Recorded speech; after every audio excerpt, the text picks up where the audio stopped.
Ask fine. them to share the screen with me. Okay, I mean I'll tell them to share the screen with you if they can. अब आपको मैं दिखाता हूँ दो नक्शे। ये दोनों नक्शे आपको तकरीबन 2 साल पहले मैंने अपने दफ्तर में दिखाए थे। एक जी स्ट्रेट ऑफ हॉर्मुज़ के ऊपर है और एक जिबूती के ऊपर है। इफ़ यू रिमेंबर कि मैंने आपको कहा था कि ये जो है रेड सी, ये बड़ा क्रिटिकल मोमेंट है, टाइम एरिया है, और एक स्टेज आएगी, मैंने आपको कहा था विद इन 2 to 3 years कि ये स्ट्रेट ऑफ हॉर्मुज़ जो है ना ये ब्लॉक होगा और ऑयल ट्रेड यहाँ से डिस्टरप्ट होगा। मोस्टली तो वो एशिया का है, लेकिन अबाउट 7% यूरोप का भी है। और इस बार जिबूती के ऊपर अगर आप देखें तो उससे सिर्फ 70 किलोमीटर के फासले पे यमन है, और यमन का और ईरान का जो गठजोड़ है वो मुझे स्पेल आउट करने की ज़रूरत नहीं है कि how close they are, how much in sync they are with each other. तो नेक्स्ट स्टेप उनका ये होगा, उन्होंने वर्ल्ड की ऑयल सप्लाई को अगर डिस्टर्ब कर दिया तो आपको क्या फ़ायदा हुआ, कितना स्वाब हुआ ईरान के ऊपर अनप्रोवोक्ड हमला करने का। देखिए मुबशर, आपने मुझसे ये शेयर किया था। अनफॉर्चुनेटली मैं इस वक्त आई एम ट्रैवलिंग और I am on my hand held, तो वो स्क्रीन मेरे ख्याल आपसे मेरी वो शेयर नहीं कर सक रहे। लेकिन बहरहाल आपसे हमारी ये कन्वर्सेशन हुई थी, तो ये देखिए ये तो हाइपोथेटिकल है। There are possibilities of many things which can happen. Will that happen और not, Shahid we Ahmad don't Khan, no let yet. me inform you that the Iranian parliament about 15 minutes back has given a go-ahead to the supreme leader to block Strait of Hormuz. So yeah, so block status Hormuz, तो वो तो एक I don't know, right? अभी वो तो उन्होंने ईरानी इस वक्त of course is state of shock and you know, And and can you blame they them? can I mean as an independent country they have the right to take decisions whatever they are doing in their own country.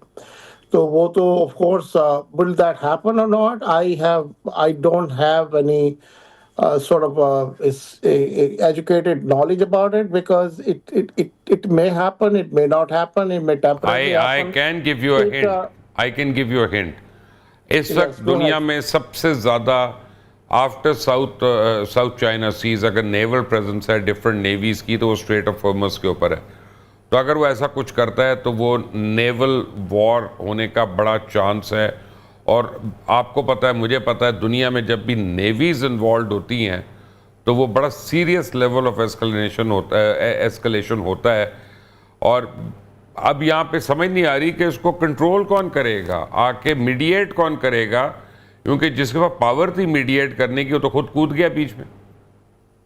देखिए इस वक्त जो situation ये है कि of course जैसे हमने पहले भी बात की, तो ये एक तो अमेरिकन कांग्रेशनल अप्रूवल की ज़रूरत होती है, फिर ये है जो अपने एलाइज होते हैं उनके साथ कोऑर्डिनेशन के साथ ये इस किस्म के एक्शंस होते हैं। तो इस सिलसिले में ये नहीं हुआ। लेकिन बहरहाल नेगोशिएशंस तो फिर भी होंगी, और नेगोशिएशंस पे तो वो एक ही बात हो रही है ये कि Iran should not be moving forward with their nuclear programmes.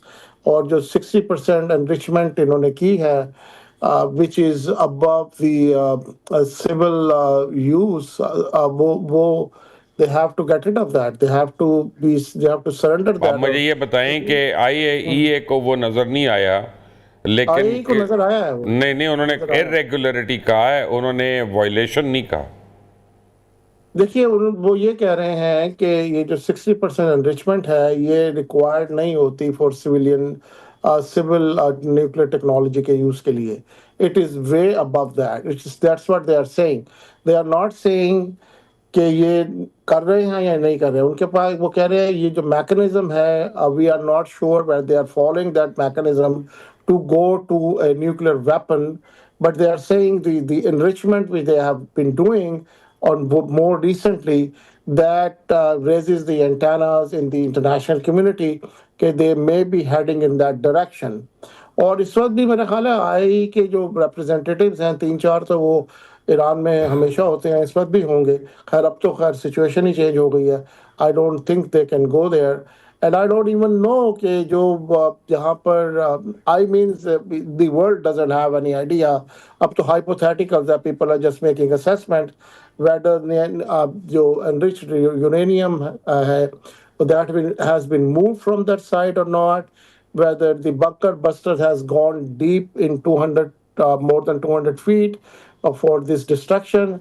We don't even know कि इसकी जो impact क्या होंगे, इसकी leakage क्या होगी. At this point, it's all hypothetical. Best of the best experts cannot determine what's going to happen and how the Iran is going to react. America के 4,000 Let's find troops in the out. Let's region. find out.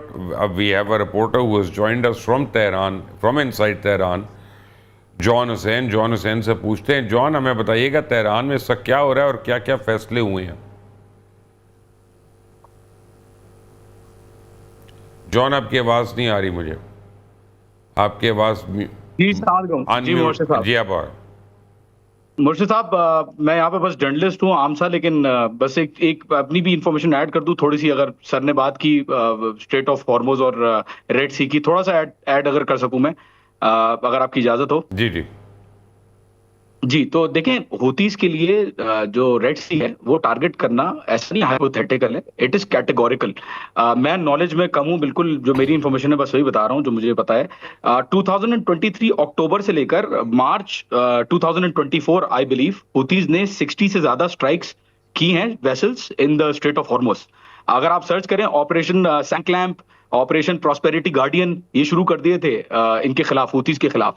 तो I feel that it is not something that is जिसकी livelihood कम है, ये काफी हद तक हो सकता है.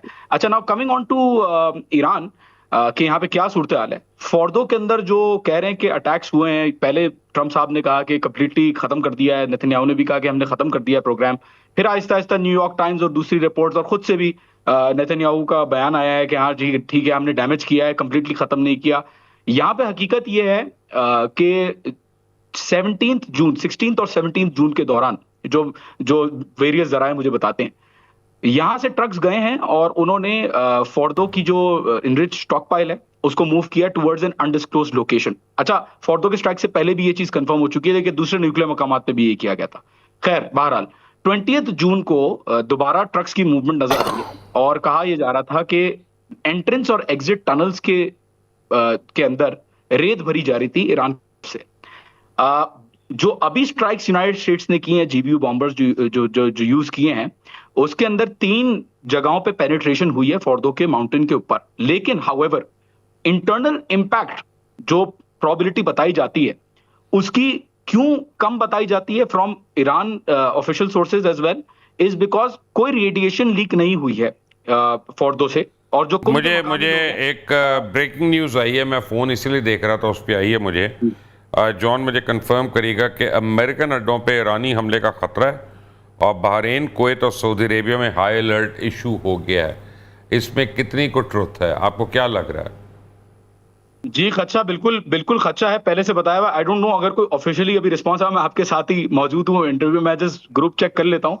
जो लेटेस्ट मुझे जराये से बताया जा रहा है वो ये बताया जा रहा है कि खामनाई साहब ने प्री अप्रूव किया हुआ है ऑलरेडी जो स्ट्रेट ऑफ हॉर्मुज का जो प्लान है. However let's wait for the official confirmation. लेकिन जराये से ही पता चल रहा है कि प्री अप्रूव हो चुका है खामनाई साहब का जो अप्रूवल है उसकी, it is just a formality. तो बिल्कुल ये भी जो बेसिस पे अटैक की बात हो रही है, बिल्कुल ये भी हो सकता है. और it was on the table, जहां तक मेरी जो मुझे खबर है, it was on the table and it can happen. Israel के अंदर तो चल ही रहे हैं अटैक्स, बायोलॉजिकल केमिकल्स फैसिलिटी जो नेस जायोना के अंदर 20 किलोमीटर दूर. आज रात को क्या एक्सपेक्टेड है जॉन, मुझे सही बताइएगा. देखें, मैं आपको मतलब कंफर्म तो मैं अपना पर्सनल ओपिनियन दे सकता हूं इस पे, जो मेरी ऑब्जर्वेशंस हैं after speaking to people and after speaking to officials.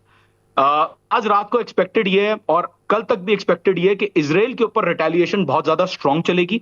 सिर्फ इजराइल के ऊपर नहीं रहेगी, बल्कि यूएस के ऊपर भी इनफॉर्मली जो इनके इदारे हैं, जो सीक्रेट इदारे हैं, वो काम करेंगे. और आई हर्ड कि अभी इस वक्त रिपोर्ट्स, मैरीटाइम प्लेटफॉर्म है, उसने भी जो है वो एक रिपोर्ट जारी की है कि हजारों जैमिंग डिसरप्शंस हुई हैं in the straight of Hormuz.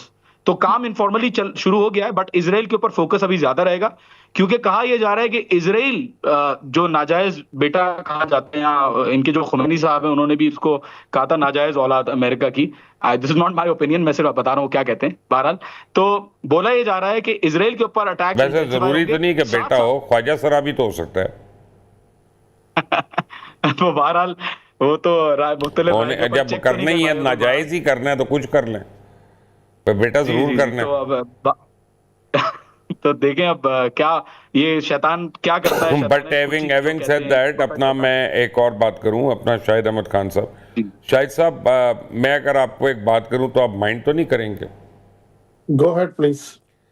मुझे पता है क्या लग रहा है कि सडनली पूरी दुनिया में इस वक्त China becomes the most important and critical power, जो ईरान को ठंडा कर सकता है या रोक सकता है आगे जाने से, और यानी उसके लिए field marshal Asim Munir can play a very important role. तो पाकिस्तान और चाइना जो हैं वो क्रिटिकल कंट्रीज हो जाएंगे if the world has to be stop from going to a third world war.